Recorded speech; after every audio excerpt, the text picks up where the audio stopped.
AFS meeting, which will take place at the Hilton Hotel in downtown Nashville on October 13th through 17th of 2010, is Lay and Expert Knowledge in a Complex Society. Not everyone is a novelist, but everyone tells stories.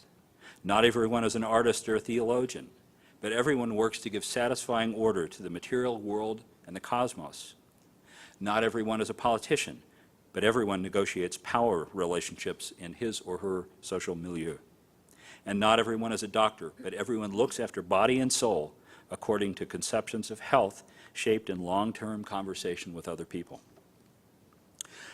The lore studied by folklorists has long been the object of learned suspicion. In the Middle Ages, theologians labored to eradicate peasant superstition. In the early modern period, grammarians purified the rudeness of vernacular speech, and early scientists criticized popular errors. With the triumph of professionalization in the late 19th century, medical authorities shut down the practices of midwives and nutritionists, criticized the traditional diets of immigrant groups. In the 20th century, scientific agriculture overrode traditional practice in the developing world, and urban revitalization schemes disrupted neighborhood economies and systems of social control. But today, the stigma is as likely to go in the other direction. Clashes over science, ethics, politics, and economics have destabilized the authority of expert knowledge, whether of evolution, the definition of life, climate change, international conflict, or mortgage-backed securities. Street smarts are prized and the ivory tower mistrusted. Populists find applause in denouncing cultural elites. Political theorists question the viability of democracy in a society wholly dependent on specialized technical knowledge for its everyday functioning.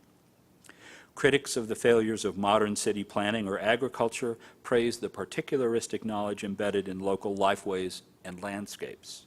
Alternative and traditional forms of medicine find adherents even among physicians.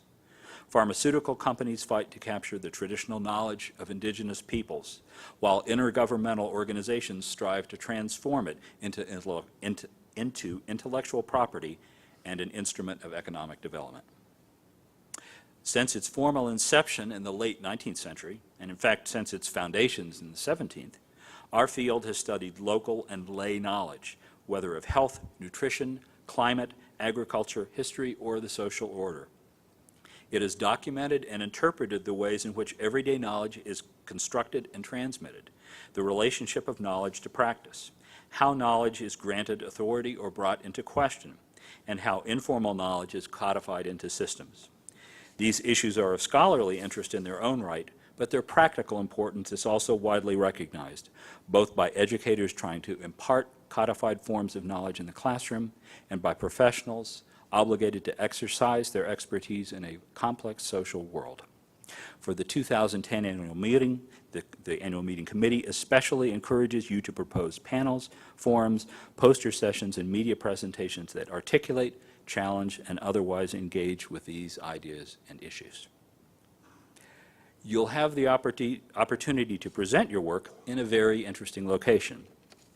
The Hilton Nashville downtown, the site and host hotel for our meeting, is 1 block away in one direction from the Country Music Museum and Hall of Fame, 1 block in the other direction from the Lower Broadway neighborhood of Nashville music clubs, Groon Guitars, the Hatch Show Print letterpress business, and a number of other sites of cultural, historical, and entertainment interest. It should be a wonderful meeting. The committee planning the meeting includes Bill Ivey, and the Curb Center that he directs at Vanderbilt University will take a major role, but also participating will be the Country Music Museum and Hall of Fame and folklorists from Middle Tennessee and farther afield in that state. Lay and expert knowledge in a complex society will be our theme for next year. I have the good fortune this evening to be asked in my role as President-elect of the American Folklore Society, and as is our custom, for the President-elect to introduce the 2009 American Folklore Society Presidential Address. This year will be delivered by our President, Elaine Lawless. That's what I think, too. Yay.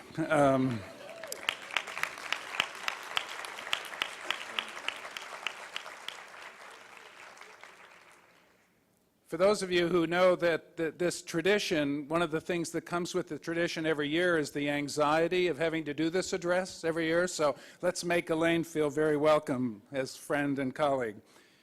Elaine Lawless is the author, yes, Elaine Lawless is the author of 6 books, including her new book, Troubling Violence, a Performance Project, with M. Heather Carver, published by the University of Mississippi Press, as well as many other scholarly articles, and is also the co-producer with Betsy Peterson of the documentary film on Pentecostalism, Joy Unspeakable. At the University of Missouri, she has received the Faculty Alumni Award, the Kemper Award for Excellence in Teaching, a Gold Chalk Award for Graduate Instruction, and a Purple Chalk Award for Undergraduate Instruction, and the Chancellor's Award for Research. Quite a combination. In 2002, she was named Curator's Professor by the University of Missouri Board of Curators. In 2004, she was named the University of Missouri Alumni Distinguished Professor. In 2003, she founded and is the producer of Troubling Violence Performance Project with Heather Carver for the University of Missouri's Theater Department.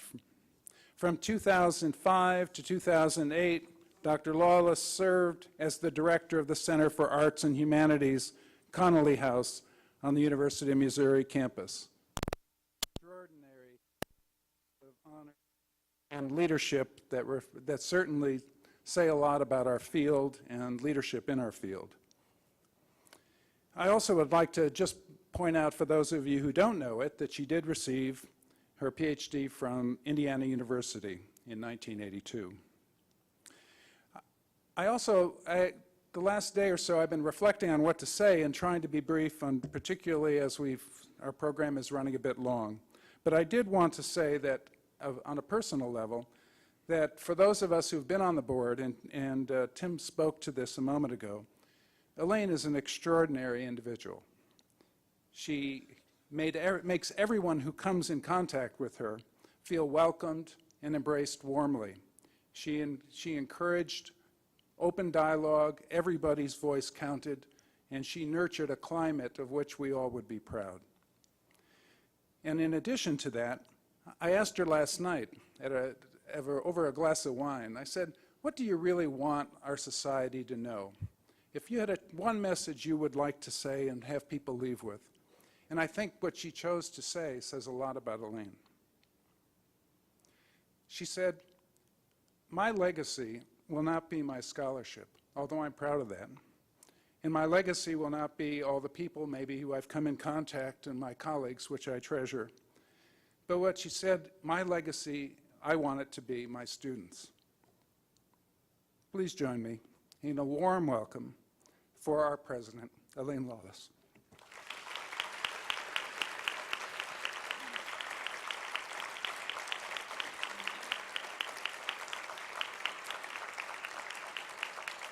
Now I'm going to ask you to do one favor that Elaine reminded me of, which is please turn off your cell phones.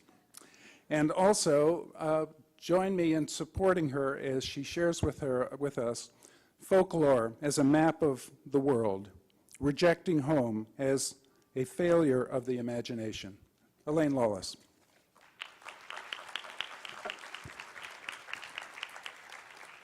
Thank you. Thank you all for the past 2 years. It's been great. Thank you for electing me president. I want to thank Tim Lloyd for everything he's done, and Lorraine Chapman and Mabel Agazzino, and all of the board members. It's been wonderful.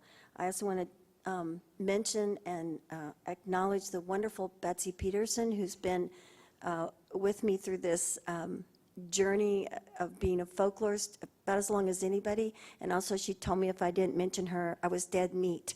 So I don't know if is Betsy here? Yeah, okay. Where? Okay. But she deserves that mention, as all of you do. I mean, I could take 3 hours and mention everybody in this room. It's been great. So bear with me. I'm going to try to get some images up. All right. That is an old and fuzzy photograph. It's not your eyes or a reflection of how tired you are at this point.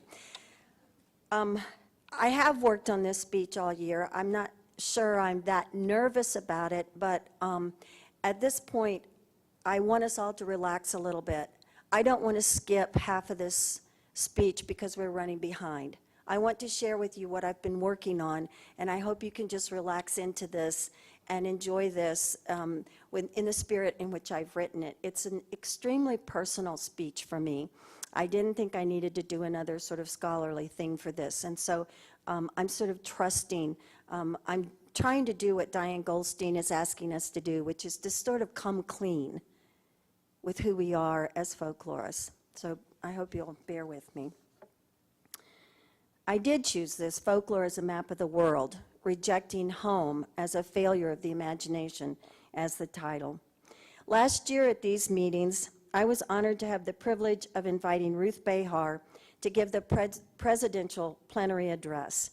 I hope those of you who heard her talk remember, as I do, being moved by her descriptions of 15 years of travel from her current home in Michigan back to her family home and her Jewish roots in Cuba. Behar told us she was not a folklorist, yet when I read her work, I know she is one of those anthropologists who is only, as they say, 1 degree of separation from a folklorist. My work has definitely been influenced by this woman who has basically taken on the anthropological establishment and called for a new anthropology that breaks your heart, acknowledging and insisting upon research with living persons that is subjective, personal, reflexive, and political. Today, I want to add that I've always rejected as ethnocentric the notion that we study others in order to know ourselves better. Rather, I have come to believe we must first examine our own lives and our folklore before we should go asking others for theirs. After her talk last year, I recall my urgent need to be the first in line at the microphone to ask her a question. What, I asked Behar, what if we don't like our home? What if we do not want to do research about our home? What if we don't even like home? The odd thing is this. I distinctly recall asking the question, but I cannot for the life of me recall her answer. Whatever she told me has been lost. The question I asked that day was an intimately personal one. In fact, on that day and long before it, I would say, and I believe this wholeheartedly, that I do not love my home, nor do I wish to do any research there, nor have I thought of it as a place of comfort, joy, traditional solace, apprenticeship for life, a wellspring of inspiration, narratives, or proverbial wisdom. For years, I felt that my negative feelings about home were completely justified, and that I saw no redemption in the area or the people whom I associated with home. That is not to say that I do not love my family, but there was never any effort on my part to salvage whatever could have been viewed as, at the very least, constructive and positive about my home, or how my home in childhood created the blueprint for my own personal map of the world. As the title of this talk suggests, I now believe, after thinking about this a great deal, that my rejection of home is actually a failure of my own imagination. My talk today will explore the ways in which I see folklore as constituting a map of our individual and collective worlds, a comprehensive, if not always comprehensible, map of our world, one that is often difficult to discern.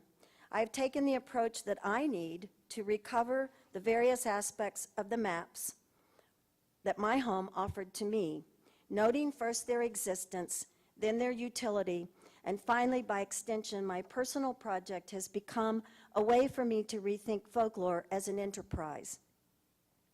I am offering a theory of landscape folklore, a visual and mental graphic of the landscapes that shaped us far earlier than we can even remember. While abuse, suffering, ignorance, discrimination, prejudice, and fear may certainly reside in the landscapes we must call home, nonetheless, it is a failure of our imagination not to be able to pull out the significant threads the threads of folklore that are often tenuous at best because all aspects of folklore reside in our memory. I know we all know this, but I think we've become complacent in our understanding of it. We, that is, folklorists, have become passive participants in the study of folklore. Many of our folklore studies replicate other studies and offer us little in the way of understanding how memory, that is, folklore, actually functions. Memory, it turns out, is located in the right half of the brain's function. Recognizing that memory resides in the half of the brain where emotions, sensation, well-being, passion, and notions of beauty reside, helps us to understand that memory is not a left brain function where facts, figures, linear thinking, and mathematics reside. Understanding this reminds me of Tolkien's twin laws of folklore that recognize that folklore is both conservative and dynamic. It is my opinion that we have settled into a kind of stationary position firmly entrenched in the conservative aspects of the life of folklore. We gather stories, we videotape practices, we interview people, and we treat the text as sacred. How she told that story must not be altered in any way. I do that. We fetishize that text as the text, forgetting what we've always known, that if she tells that story again tomorrow, it may be quite different from the way she told it today. We acknowledge this possibility, but we do not interrogate it. As shifty as it is, memory is the dynamic part of Tolkien's twin laws. Not only does folklore change as it moves from one mouth to another, it also changes within the same mouth. And what is produced a week later is not any more or any less authentic than what we got on tape a few days earlier. Memory is like that. It shifts. It is playful. It can be a trickster. Once we begin to remember, we remember other things. Sometimes it's erratic, not wrong, just dynamic. Not only do I know that folklore studies must rethink our relationship with memory, I will today express my own belief that certain new perspectives emerging in folklore studies are appropriately positioned to assist in our reclamation of memory as the foundation of folklore belief, storytelling, and practice. In the past several years, I have experimented with several new forms of writing that include creative nonfiction, creative ethnography, performative writing, and performance as writing. I believe these perspectives hold the promise of restoring dynamism to our field. In this proposition, I include creative nonfiction and the kind of performative writing that Behar advocates, on the one hand, and the possibilities for freeing the imagination through performance on the other. My work with the continued production of the Troubling Violence Performance Project and the stories it has continued to generate, as well as the production of our latest book, Troubling Violence with Heather Carver, have taught me the power of creative and performative writing for folklorists willing to step out of the academic box and approach our work from a new and less confining perspective. After Behar's talk last year, I was certain that I would examine my own rejection of home for this talk, even as I feared the worst if I chose to write about myself. Thus, I was heartened to see all the writing that has been done on the issue of home, particularly from other writers who face ambivalence and ambiguity, sometimes pain and rejection when they think of home. And I, at that point, didn't even know that was going to be one of the focal points of this conference. And so I've heard a lot about home this week.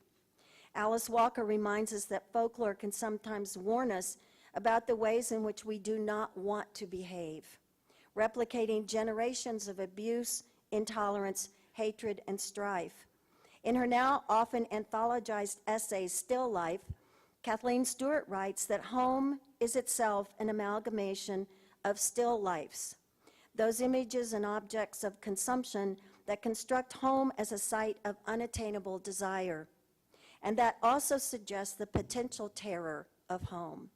Stewart suggests that our stories utilize an imaginary mapping onto the material realities of our lives. Many women's stories, she suggests, tell the story of home against the grain, as it were. By recreating imagings of home, what Stewart calls mediated tellings, we may find newly imagined power.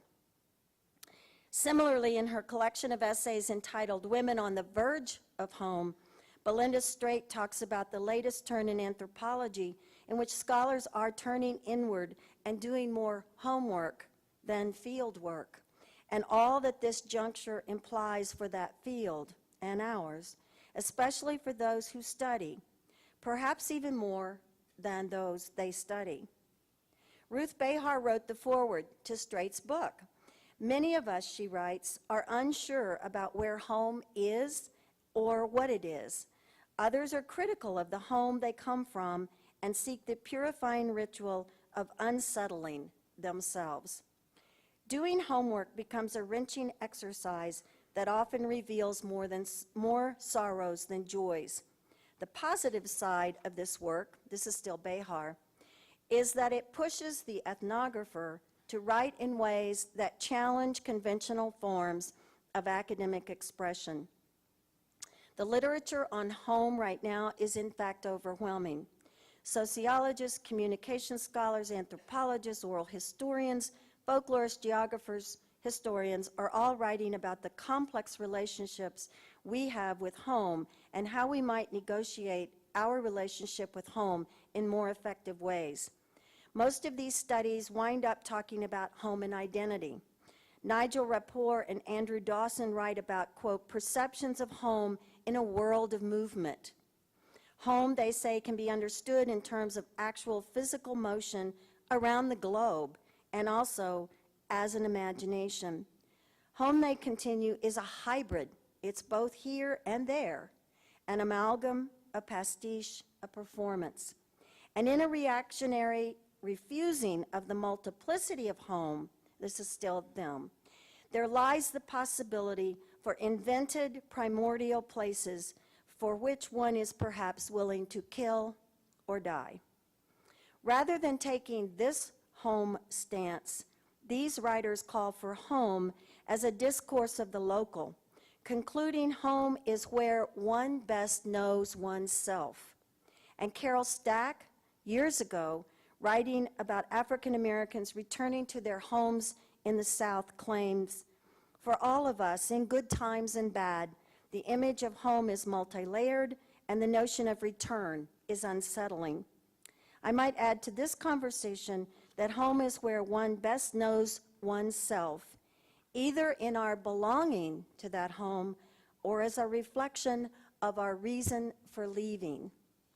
The slide in front of you is my childhood home in southern Missouri. It's fuzzy, as I said. This is my father and my mother. I think this was taken about 1954. Maybe you guys know this car better than I do. And this house is now gone, but it was a typical I house in that region. This is a map of Missouri. Several years ago, the Missouri Folk Arts Program, which has had a wonderfully long list of amazingly talented directors, including Barry Verge, Amy Skillman, Dana Everett-Spame, and today Lisa Higgins, determined to embark upon a collective field research project in Missouri's Bootheel. Here I'm showing you a map of Missouri. Many people confuse Missouri with Montana, perhaps even Michigan, but I can assure you it has absolutely nothing in common with either of these states. It is its own thing. Missouri is, by some accounts, at the very center, the heart, and I know that people argue about this, but some people think it's at the heart of the contiguous United States. On our eastern border, the famous Arch in St. Louis marks the beginning of the entrance to the American West, and Kansas City, straight across the state, still boasts a complex web of railroad tracks that bring the East to the Midwest and sends a world of products stretching endlessly toward the western horizon. Interstate 70 provides the tension, pulling us east at the same time it pulls us west. Transversely, Missouri is remembered as a hotly contested and divided state during the Civil War, and evidence of loyalties to both the Confederacy and the Union still reside in battlefield, park grounds, sign postings, flags displayed on lawns and on bumper stickers. Our state iconic animal is the mule, a strong and stubborn work animal that is bred to be non-gendered. What that says about us is anybody's guess. What I want you to notice on this enlarged map of Missouri is its shape. Perhaps no other state bears such an oddly distinctive shape. The appendage on the lower right edge that thrusts itself into Arkansas on the lower southeastern corner is referred to as the Bootheel of Missouri. Many people mistakenly think this is the Bootheel, which makes no sense at all, unless you recognize it as a mispronunciation of Bootheel. However, I can tell you that most people who live in this area also refer to it as the Bootheel, and they would be really surprised to learn that that term is incorrect. In fact, since many people think this area is home to the largest group of hillbillies this side of the Ozarks, the term Bootheel might even make some sense. Others, perhaps in jest, just refer to it as the Bootheel for other appropriate reasons. But as you look at this graphic of the state, you can understand the larger portion of the state as a boot, and the part that protrudes south as the Bootheel.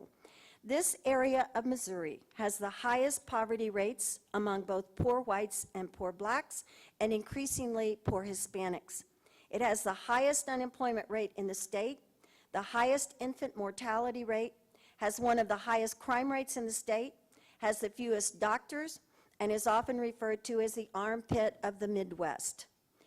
Also, the watermelon capital of the world, and for some, the methamphetamine capital of the world. While all of these references may be accurate on some level, I'm almost certain that other places have earned the same appellations and may even have a better claim than the Bootheel of Missouri. But the references do give you some idea of the type of culture one is likely to find where I grew up. The Bootheel can claim some notoriety as a connector on the Mississippi River between Chicago and New Orleans. Tourist paddle boats still crawl up and down the river past the several water-based casinos in the state. And I love to tell anyone who will listen that Sheryl Crow was born in Zenith, a tiny town with clapboard houses that have porches and rocking chairs on at least 3, if not 4, sides near where my father grew up. And Sikeston, Missouri now hosts the largest rodeo in the world. And for about 2 weeks in August, when the temperatures and the humidity both reach about 104, the population of this growing rural town quadruples. Folks in the Bootheel deign to wear motorcycle helmets, preferring bandanas and cowboy boots, vote hell yes for pro-gun laws, are against abortion, love to go to cowboy church at any number of local farms, play country, western, and gospel music interchangeably, and drive around with both the American flag and a good shotgun or rifle in the cab of their pickup trucks. I'm not making any of this up, trust me. Is it any wonder then I refuse to be part of the Bootheel Folklore Project? Although I know they asked me, I showed absolutely no interest in going with my colleagues to the Bootheel and doing a project on folklore. Now I wonder what I missed. When I read the booklet produced by Ray Brashear and Debbie Bailey, with essays by Erica Brady and my colleague Prahlad, who did participate all in the study, I find Erica's words appropriate for how I feel. Quote, "There is something almost apocalyptic in the sight of these seemingly drowsy fields, all of it resting on one of the least stable features on Earth, the New Madrid Fault." The next few slides will provide a visual picture for you of the area of the Bootheel that I know best, south of Cape Girardeau, north of Zenith. Old eye houses, such as the one I grew up in, featured in the first slide, have been replaced largely with trailers and double wides. These are shots I took this past summer on the road on which I rode the school bus. I was driving down the road directly to my mother's house that sits on this road. She still lives alone on about 30 acres in a very small brick house my father had built for them when I was in college. I love this. This is the bar. What does it say? End of the Trail Bar and Grill. I think the happy hour is like 5 to 8 or 5 to 9. My brother runs cattle on my mother's land for market, and the field beyond her house still bears the tracks of the airfield my middle brother built when he still lived in the state and ran his own crop dusting business. This occupation fit him perfectly.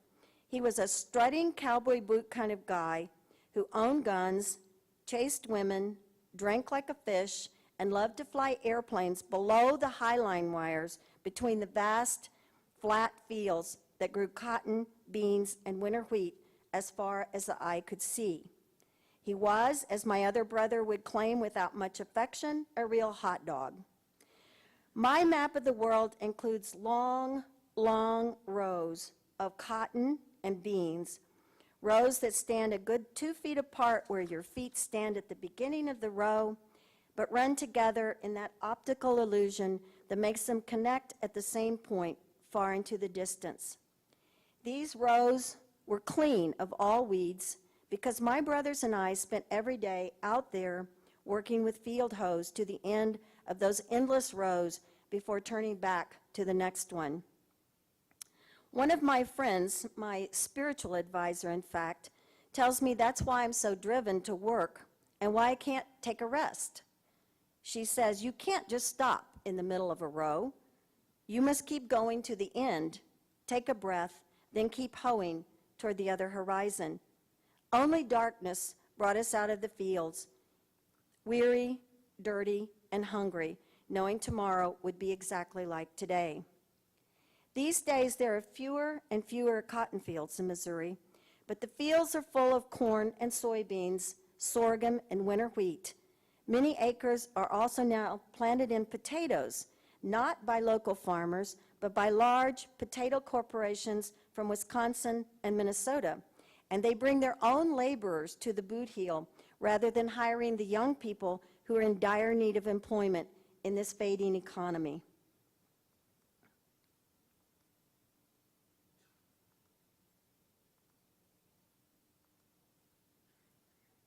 I must admit, and I think you can understand why, this little foray down memory lane has not yet set the stage for me to actually want to go home again.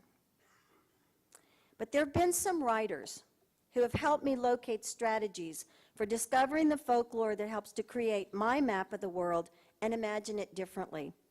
My failure of imagination has been redeemed by their words, their guidance, the way they model how we view our various landscapes. One writer who has assisted me in this journey toward home is Tempest Williams. Williams is a conservationist, a memorist, a poet, and a Mormon from Utah. This year she published a new work, which I recommend, Finding Beauty in a Broken World. In the first pages of this elaborately gorgeous work, Williams quotes from T.S. Eliot. These fragments I have shored against my ruins. The cosmos works by harmony of tensions, like the lyre and bow. And so it was I entered the broken world, turning shadow into transient beauty. Once upon a time, we knew the world from birth. Then she follows those well-known lines with a story of her own. In 2008, Williams writes, "We watched the towers collapse. We watched America choose war. The peace in our hearts was shattered. How to pick up the pieces? What do we do with those pieces? I was desperate to retrieve the poetry I had lost. Standing on a rocky point in Maine, looking east toward the horizon at dusk, I faced the ocean. Give me one wild word. It was all I asked of the sea. The tide was out, the mud flats exposed. A gull picked up a large white clam, hovered high above the rocks, then dropped it. The clam broke open, and the gull swooped down to eat the fleshy animal inside. Give me one wild word to follow. And the word the sea rolled back to me was mosaic. A mosaic, Williams tells us, is a conversation between what is broken. Mosaic became the way I perceived the world, she says. Break it up and recreate a unity. In this creative work, she is reminded of her desert country of red rock and sand.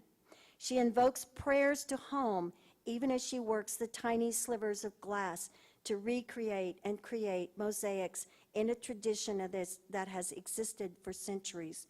The title of her book comes from this work, Finding Beauty in a Broken World, making a comprehensible mosaic out of broken shards. For those of us who have tried to reject home for the bulk of our adult life, and perhaps I'm not the only one in this room who feels this way, recent scholarly and creative trends offer us a lifeline. My own journey would never have taken a positive turn had I not discovered performance studies and its connection with creative nonfiction. Through the intersections between folklore and these creative, imaginative fields, I have discovered an opportunity for reimagining the map of my world, a strategy that affords a new perspective that highlights the folklore and destabilizes the negative emotional responses that kept pointing me toward ambiguity and ambivalence. When Terry Tempest Williams invokes her blessed desert at every turn, the reader realizes that no matter where she goes, she is always tracing the landscape she loves with her mind's eye and with her pen. At the same time, Williams is a Mormon woman who has suffered deep and painful reactions to her religion, although it is instructive for us to notice that she has not rejected her religion, even as she questions, probes, and exposes it in both forceful and gentle examination. What she models for us is a way to locate the map of our world without rejecting the powerful forces that have battered us at the same time they have sustained us. The patriarchal dictates of her Mormon religion parallel my own in the Southern Baptist tradition. The patriarchal dictates of her family parallel my own in the redneck culture of the Missouri Bootheel. Yet acknowledging that should not be the end of the story. For years, I could not locate my own map of home because it was obscured by my personal responses to the forces I had to fight against in order to leave. In this same vein, Michael Jackson, not the Michael Jackson, anthropologist Michael Jackson, writes in his provocative work, At Home in the World, that in order to write about home, he had to walk away from the familiar. He continues, the word home is shot through with ambiguity. To be rooted, he claims, is perhaps the most important and the least recognized need of the human soul. But isn't it also true, Jackson says, that we often feel an equally strong need to uproot ourselves and cross the borders that conventionally divide us? According to Freud, he quotes, the dwelling house was a substitute for the mother's womb. Jackson notes, he forgot to mention it can also be a tomb. Jackson tells us he wanted to develop a style of writing which would be consonant with lived experience in all its variety. We must have recourse to art and literature if one is to keep alive a sense of what hard science often forgoes or forgets. And he quotes John Berger, to approach experience is not like approaching a house. What performative writing provides is a way to strip back the layers of anger and oppression to reveal the obscured folkloric map that has been there all along, just not accessible. We were not quite poor white trash, and only to some people did we qualify as crackers. Whether or not we were crackers depended upon the day and the circumstance. I knew we were not exactly poor white trash because we lived in a house that eventually had electricity, running water, and an indoor toilet. Although, as a small child, I can distinctly remember the pump on the back porch and the outhouse entirely too far from the house for visits in the dark. We always had an old truck or a used car, too, which, and this is in my lifetime, not before, which generally disqualified us from the lowest levels of poor whites. But we were definitely borderline because we worked in the fields, hoeing and picking cotton and beans along the poorest of the poor, both blacks and whites, who lived near us, and with the migrant workers who came into our area just to work the harvest and sleep in their trucks or beat up old cars at night with all their children packed in the front and back seats. My mother chatted with the migrant women in their broken Spanglish, gesturing toward their bundled babies sleeping at the end of the row, brown and white, it didn't matter. When one woman left the field to check on her child, she would also check to make sure my youngest brother was content as well.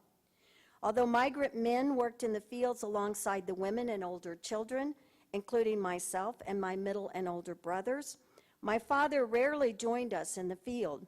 He had a job in town working at the grain elevator and only worked in the fields when business was slow or the machinery was broken or he'd been laid off due to hard times. On those occasions, my brothers would perk up and work harder. Just having our father in the field brought the edge of competition to see who could pick the most cotton in a day. And sometimes I would catch my breath as I heard my father begin to sing in the fields. And he always started with one song, which I'd like to try to play for you just a bit.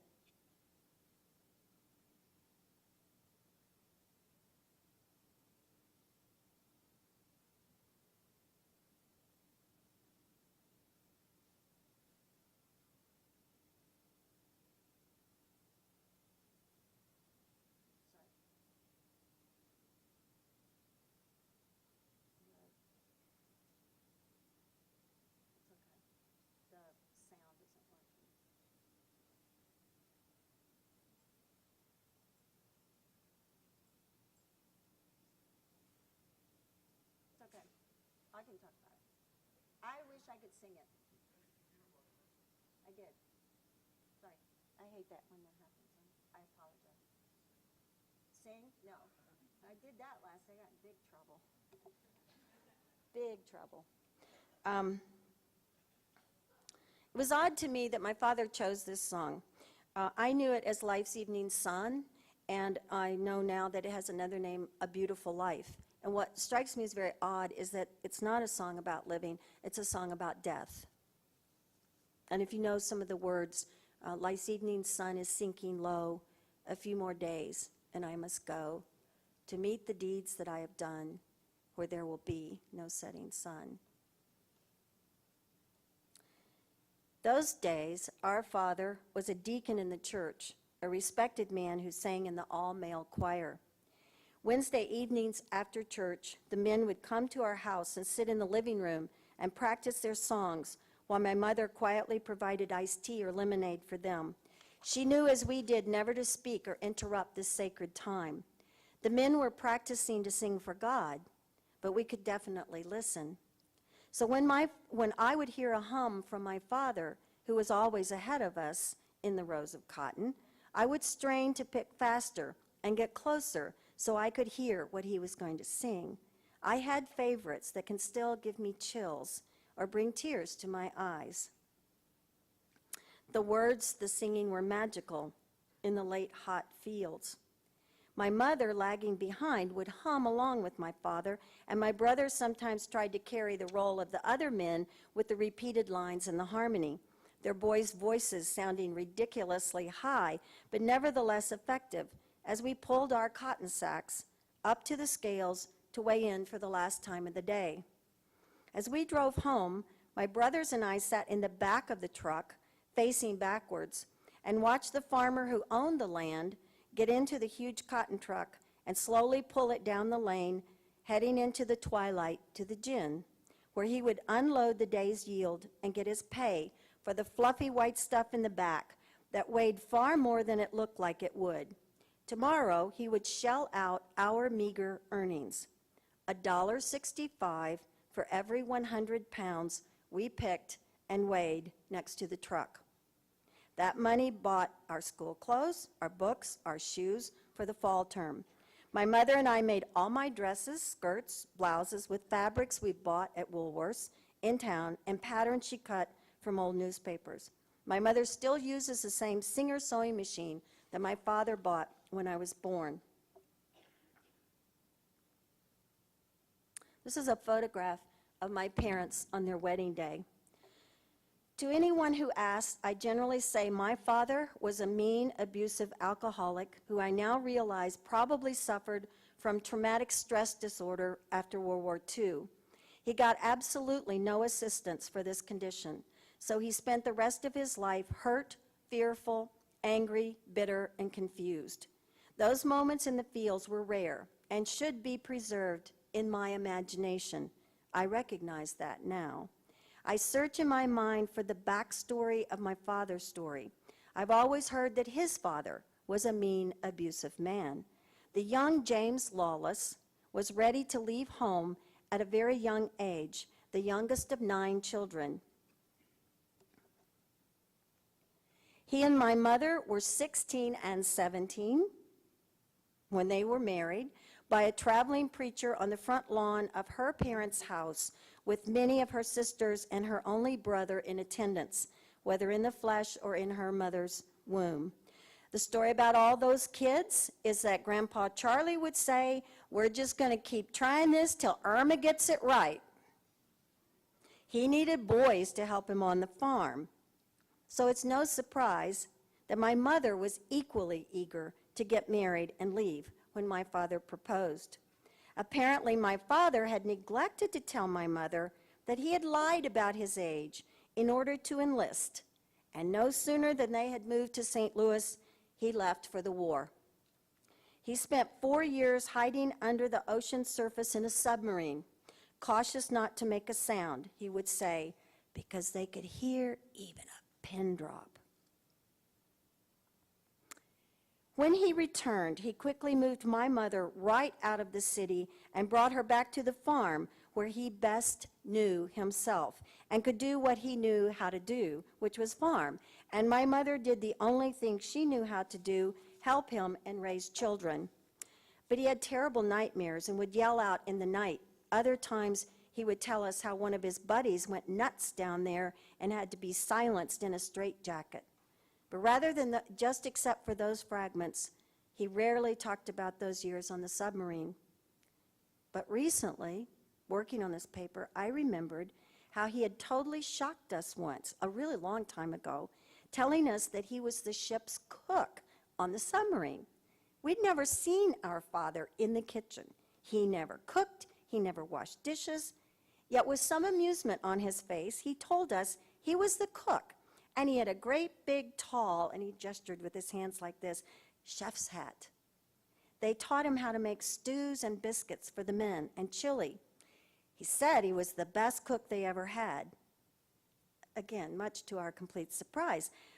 My new maps need to include this young man who went to war, cooked in a chef's hat, came back damaged, and only rarely let his guard down, like in the fields with his family as the sun went down, when he sang achingly beautiful songs. Would Terry Tempest Williams invite me to claim this space as sacred space? Would she remind me how we must recover our tracks to discover our own maps? What else has been hidden from my viewpoint? The photos of my father's return are like the one with the mules, where he began to rent 40 acres, isn't it always 40 acres, and a team of mules, again the ubiquitous mule. He rented land from his educated brother, Homer, who actually owned land he did not want to farm. The house we lived in then belonged to our uncle as well. I did not know any of this until I asked my mother better questions about those early years. The story of my own birth emerged as another forgotten story. Only my imagination and long conversations with my mother have managed to bring it back into focus. At that time, my parents did not own a car or a truck. Only my father's older brother, who also rented land and an old farmhouse from the educated brother, had a farm truck that only worked when it wanted to. Luckily, I was born in September. This is a little later. So he did not have to contend with cold weather. But my mother tells the story that late on a Saturday night, I decided to be born. Of course, none of them had telephones at that time. So my father walked to the end of our lane, which was about 5 miles across the flat river bottom land from my uncle's house, and put a lighted lantern on the mailbox post, hoping his brother would see the light and come to help. Sure enough, when Uncle Warren got up at 4:30 in the morning to milk his cows, he saw the light my father had placed on the post, and he left the cows for his wife to milk and came to our house. My mother tells that there was no floorboard at all, this is actually the truck, on the passenger side of my uncle's truck. So her memory of that ride to the Lucy Lee Hospital in Poplar Bluff, Missouri was a harrowing one. She clung to my father's arm, not so much in pain or fear that the birth of her child might actually occur in the truck. She worried that it would just slip from her body through the hole in the floor, and they would leave it there on the road as they traveled to the hospital. That baby who did not escape through thin air and disappear was me. Thank goodness. My memories of growing up in the country are, of course, mixed.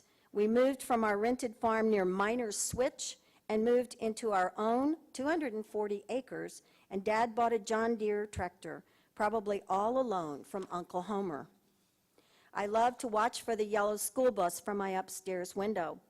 My room was so cold at night that a glass of water would freeze. I hung my dresses on nails that were driven into the visible studs in the walls.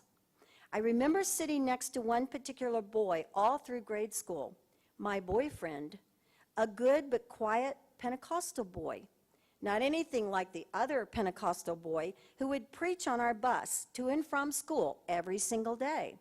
He would practice his preaching style while walking up and down the bus as it slowly bumped down the various dirt roads to pick up all the rural children and deliver them to the door of the school that to this day still houses grades K through 12 in one building. You're going to think I'm making all this up, or that I'm delusional, or that I must be 80 years or more old to have these kinds of memories. Not at all. In fact, my first 2 years in grade school, I had no kindergarten years. I would ride on the handlebars, and I remembered this recently, of my older brother's bicycle 2 miles to the one-room grade school where we sat in rows, 1 row for each grade. I spent many afternoons in the book room at that school, a corner nook with about 50 books in it from the bookmobile, exchanged each month. I got a certificate for reading 200 books in 2nd grade. That should tell you something. I didn't want to leave that room. On the way home, we jeered at 2 horses that always came to the fence to greet us. We named them Dean Martin and Jerry Lewis. And I can't really remember why, except that Jerry Lewis was a really ugly, funny-looking horse. As I look back at those memories, I wonder anew why I was so drawn to the Pentecostal religion for my earliest scholarly work. Although I distinctly remember there was a time at these meetings that such a, quote, confession would be harshly criticized. We did not own a television until we moved to the old Fudge farmhouse near Benton, which we always referred to as the Fudge House, even after we lived there for years. It was in this house that I remember the pump being replaced with faucets in the kitchen and a tiny toilet area that my father installed. I also remember watching The Wizard of Oz on a black and white television while my father and the neighbors butchered a steer in the backyard. I would turn from the Wicked Witch, or Toto, to watch the steam surround the newly cut body of the huge animal and hear the refrain, "We're off to see the wizard," or "You gotta have a heart," as the men neatly made the cuts necessary to turn this farm animal into beef for the freezer. We rented freezer lockers in Sykeston, and every week when we went to the grocery store, we would also stop at the lockers and gather a few of the neat white packages stamped with the words steak, roast, or ribs. We often had to bottle feed the calves, talk to them, and sometimes we broke the rules and gave them a pet name. To this day, my brother and I can laugh until the tears run down our faces as we recall being so distressed one night as Dad reminded us that the meat on the table was actually Fred, our pet calf. He would say, if you don't give it a name, then you won't mind it when we have to eat it. How often have I heard that story repeated in other family folklore accounts? The stories my mother loved to tell us were not about the 50-some years she lived with my difficult father as his adoring, obedient wife. The stories she still loves to tell are about the years when he was gone. I had not thought too much about this until I began this remapping of my own life. In fact, while my father was living, he always told the stories.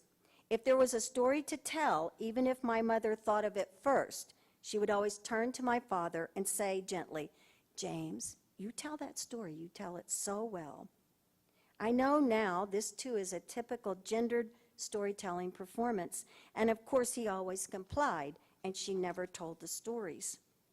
But the stories my mother tells us, interestingly, are more about the only years of her life when my father was actually not in the picture.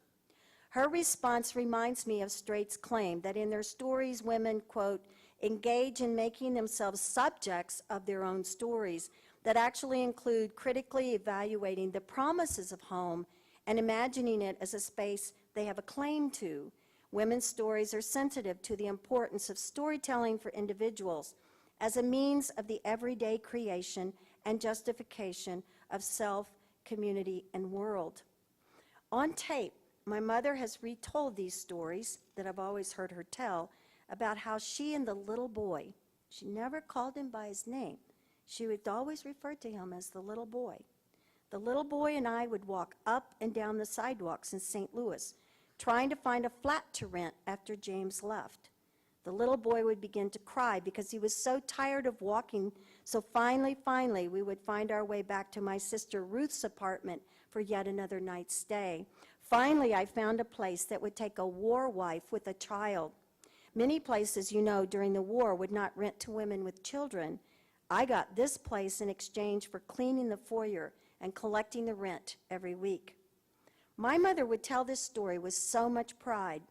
This was, in fact, the only job with pay of any kind that she ever held in her entire life, and the only time until she was widowed that she lived alone. After we would clean the place, she would continue, and collect the rent, the little boy and I would walk to the theater and look at the marquee. We never had enough money to go in, but we would love to watch the lights and the people going in. Oh, how I loved to see their dresses and hats, and sometimes they would have on gloves, just so elegant. And I bought one or two dresses during that time. I saved a little bit we got from James and bought something pretty so that when he came home, you know, I had something. And do you kids remember how he would tell me where he was? At this point, my mother's eyes always fill with tears and sparkle with this memory. Over the years, I've realized she loves to tell this story so she can cry about it. I always feel uncomfortable when these stories begin, but this time I had my tape recorder on, and I was trying to capture how she told these stories in order to try and discern why she told them. And she said, you'll love this. Well, he would always write in tiny letters where he was in the world, whether it was in the Philippines, Singapore, wherever they were, underneath the stamp. And I never once thought to look there. Never. Can you believe that? I would look those letters up and down, and they were already just in ribbons from the censors, cutting them up, cutting out what he wasn't supposed to say, you know, and I would search and search every word, trying to find out if he was giving me a hint, a clue about where he was, because of course he knew I would be so worried about him and where he was. But I never found his secret, not until he got home. And then he took out his letters and carefully peeled off the stamps so that I could see he had told me where he was. There it was under each stamp. He told me everywhere he went. I just couldn't find it. By now, tears are streaming down my mother's face, and all of us kids, which you must understand are now middle-aged adults, are feeling a bit awkward. But even as I want to change the subject to avoid this embarrassment again, I realize this is a story about maps as well. These are my mother's maps of the world. I believe now as a folklorist that the secret stamp story is apocryphal. In fact, am I remembering correctly that some of you in here have told similar stories in your own writing? I'm thinking maybe Peggy Yoakum wrote about it at one point. Of course, I know that the fact that it's been collected before does not mean it did not actually happen with my parents. In fact, it serves both as a piece of folklore if it's true and was shared by sailors as a possible strategy to tell the women back home where they were. And if it's not true, it's a great story and carries the weight of the wartime in a tiny space under a stamp. Before she had time in the city, my mother's maps were maps of backcountry life in a large family of all girls but one. She walked the dusty dirt roads to school and church, meeting boys on the way, meeting my father by pretending she wanted to go to the Pentecostal services that were further down the road and lasted longer. Recently, I realized that my maternal grandmother died at age 64, a worn, weary woman who had given birth to 13 children, including triplets, all at home. I knew very little about my own grandmother and knew even less about the birth of those triplets, so it was especially gratifying recently for me to write a piece for Frank DeCaro's recent book about the birth of these 3 babies.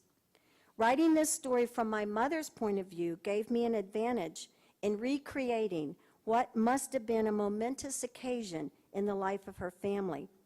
Through her eyes, peeking in through the bedroom door, I could reimagine her own fears and jealousy as she watched her mother try to feed those 3 tiny forms, and her deep sadness as 2 of them died right before their eyes. My grandmother was the local midwife who trekked across the back roads throughout the Bootheel of Missouri to help other exhausted women much like herself give birth. My mother used to tell us about her mother, Irma, would always keep a bundle of clean strips of cloth, some clean clothes, herbs, and scissors near the front door, a bundle that was not to be touched by any of the children. They all knew that. Sometimes, she would say, in the middle of the night, a man from the area would come quietly to the back door and ask for Irma. When that happened, Papa Charlie knew that the man's wife was needing Irma's care. Before she left the house, she would go out and cut fresh catnip to curb the blood flow, she'd tell us quietly, and also for the tea she would make for the mother to help her sleep and calm her stomach after the birth. What if these lines of lineage, grandmother to mother to daughter, have been severed and reconfigured? What words does Straight or Williams have for that possibility? Straight notes how our stories are affected by differentials of power and how we must tread cautiously on this fragile terrain, concretizing lives in their specific historical, spatial, cultural, and biographical context, while simultaneously deploying a variety of ethnographically informed approaches that use narrative as their medium or method of telling. For the first time in my career, I feel empowered to remember and to write about my own experiences and about my home. Through creative nonfiction and experimental autoethnography, I've been able to make some sense of my own folklore, but coming to grips with it has not been a simple project. Even more difficult than writing about the triplets has been writing about the murder of my brother's daughter. She would be exactly my son's age now. At the time, she was only 19. She was shot 3 times in the head by a stalker not even a quarter of a mile from my brother's house. I'm showing you again the memorials my brother keeps on the ramp of the interstate where she was killed. The only way I could find to write about that part of my family's story was to write it from the point of view of her little sister. As her aunt, my viewpoint was too far removed, and my anger was always apparent when I tried to write about this too close to home version of relationship violence, the very thing I've been studying now for 10 years. My story, written through the voice of my younger niece, appears in our new book. It begins, I used to have a sister. Her name was Cynthia. I miss her a lot, but some days I can't remember exactly what her face looked like. But I can always look at all the pictures of her around the house when that happens. I do know Cynthia was a really pretty girl. Everybody says that. Not just cute like me, but really pretty. A tiny girl with rich, bouncy, reddish hair falling naturally down her back. Hair to die for. That's what I remember. Oh, that's what I remember the most from the photos, too, both before and after. That amazing hair. It was really red, but with all that blood, it looked alive, even when it wasn't. Not like mine, so straight, can't do a thing with it. It was also through the work with Heather on our performance book that I found ways to write about my own disastrous first marriage. I had, in fact, written a chapter from my earlier book, Women Escaping Violence, but pulled those pages from the book before it went to press, leaving only the solitary poem that stands at the beginning of the book. It was not until I had taught a course with Heather on ethnography and performance that I was able to actually find a way to write that intimately personal story, or at least a version of it. I remember writing what is clearly the beginning of a story bound for trouble. At our house, as the only girl, this is a quote, from my story, I knew that certainly did not translate into special. It meant no way could I get my license when I turned 16. It meant no way could I go cruising in cars with boys. It meant I could not date before my 18th birthday. I could not wear shorts or go to dances. And if I did, my father was convinced I would be married and ruined, before I turned 16. Is it any surprise that I married a young, smart man who looked into my eyes with such intensity before he left for graduate school and then proposed by mail? I am only too aware of the possibilities of discomfort and accusations of narcissism, or perhaps self-reflection gone amok for a talk like this. But the gap we leave when we cannot write about our own maps, our own stories, our own folklore is an immense one. Writing, telling, and sharing our stories is more than cathartic. Finding ways to tell our own stories will enable us to be better folklorists, to recognize firsthand the limits and the power of memory, and to recognize how difficult it really is to share wrenching stories within our own communities or even to an interviewer. We need to be more diligent, more gentle, more provocative, and hold stories cautiously within our imaginations, welcoming them from the memories of those we hope to learn from. And finally, no slideshow is complete without asking you to endure photos of my kids.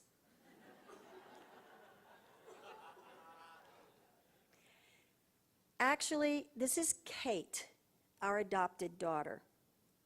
And I believe her story belongs in this story about maps. During this past spring semester, Kate turned 18 and requested her adoption papers from a judge in Kansas. With the speed of the internet, it took her about a day to locate her birth mother, her biological uncle, her grandfathers, her grandmothers, her sister, and other members of her extended family. Not one to ponder the circumstances or the consequences, Kate got on the phone and began to call them all. I think now again of how important our maps are. She worked all summer, this past summer, trying to build relationships with all the people in her biological family. She traveled every week to visit them. Nearly every day, she locates someone new or makes a new connection. Her birth mother still isn't too crazy about all of this. Kate did not go through the registry like everyone is supposed to. She just called her up. I can only imagine this 43-year-old woman answering the phone to hear, "Hi, my name is Kate, and I'm your daughter. How are you?" Within a few days, Kate had also introduced her now grown biological sister in the middle of this picture, and that's her grandfather, that's her cousin, and her uncle's wife. "Guess what, Mom," she said. "We're here. We're all here together." And well, here we are. This is her uncle. If you look at these pictures, some of the people in this room know Kate. These are the best smiles I've ever seen on Kate's face. She is so happy. And you can see the resemblance here. This is her mother's brother. Kate had always known she was adopted, but even as a small child, she would ask us again and again the difficult question, "Why did my mother give me up?" We told her the truth, that her mother was not in a good situation to raise a baby girl, and had chosen us to be Kate's parents. Even then, I knew the absence, the desire in Kate was enormous. Her maps were incomplete. In fact, they were nearly invisible. Now she spends hours on the phone asking questions about her birth mother's childhood and her life before Kate was born. She begs for the stories she's never heard. Her actions upon delivery of her adoption file set into motion a whirlwind of map rearrangement that has at times threatened all of our equilibrium. But she would fill that void. She could, and she did. Not all the answers have been pleasant. The stories about her birth father have yet to sink in. Her birth mother's reluctance to warmly welcome her has hurt her even further. But she will locate the source of the absence. She longed for home and family in ways I never, ever could have predicted nor anticipated.